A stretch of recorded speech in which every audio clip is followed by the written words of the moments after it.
Assalamualaikum warahmatullahi wabarakatuh dan salam Malaysia Madani. Bak kata pepatah, tak kenal maka tak cinta. Jadi, izinkan saya memperkenalkan diri terlebih dahulu.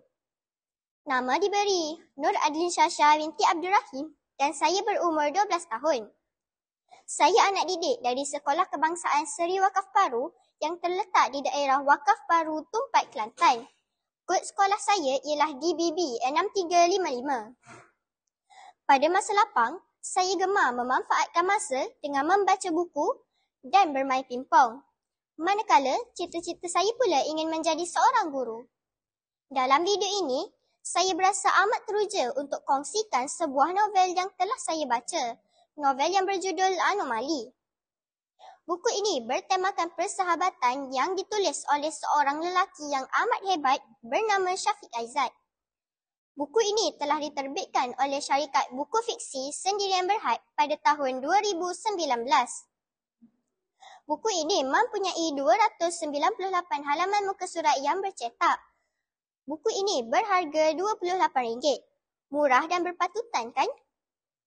Watak yang terdapat di dalam novel ini ialah Faik, yang merupakan seorang yang pemberani dan adil dalam melakukan sesuatu perkara. Watak kedua pula ialah Dani, yang merupakan rakan Faik yang sangat tegas dan menghormati orang tua. Sebagai contoh, ia menghormati kedua-dua ibu bapanya. Watak ketiga pula ialah Iskandar, yang merupakan seorang yang gigih dalam melakukan sesuatu perkara dan dia selalu ingin mencuba perkara yang baharu. Buku ini menceritakan kisah tentang 3 orang manusia. Seorang boleh membaca fikiran, seorang pernah menewaskan Krampus, dan seorang lagi pernah berhadapan dengan entiti dari alam lain. Mereka dan beberapa orang lain harus bersatu untuk menyiasat kejadian anomali yang lebih aneh daripada kejadian-kejadian yang pernah mereka alami sebelum ini. Kemunculan satu entiti yang boleh mengawal dan menjatuhkan hukuman kepada manusia. Sekali lagi, Faik perlu menyelamatkan orang, Dani perlu menyiasat, dan Iskandar harus berdepan dengan entiti baru. Pada awalnya, Faik merupakan seorang yang boleh membaca fikiran, manakala Dani pula pernah menewaskan Krampus dan Iskandar pula seorang yang pernah berhadapan dengan entiti dari alam lain. Pada suatu hari, ada satu entiti yang sangat pelik bernama Anomali. Mereka dan beberapa orang lain harus menyiasat kes tersebut dan entiti anomali ini pelik dari entiti lainnya kerana entiti anomali ini boleh mengawal dan menjatuhkan hukuman yang kejam terhadap manusia. Dengan ini, Faik, Dani dan Iskandar harus bekerjasama untuk melawan entiti yang pelik ini. Secara keseluruhannya, buku ini mempunyai beberapa kelebihan. Yang pertamanya ialah menggunakan kulit buku yang tidak mudah rosak. Selain itu, buku ini juga menggunakan laras bahasa yang mudah difahami dan buku ini juga tidak terlalu membosankan bagi kanak-kanak seperti saya.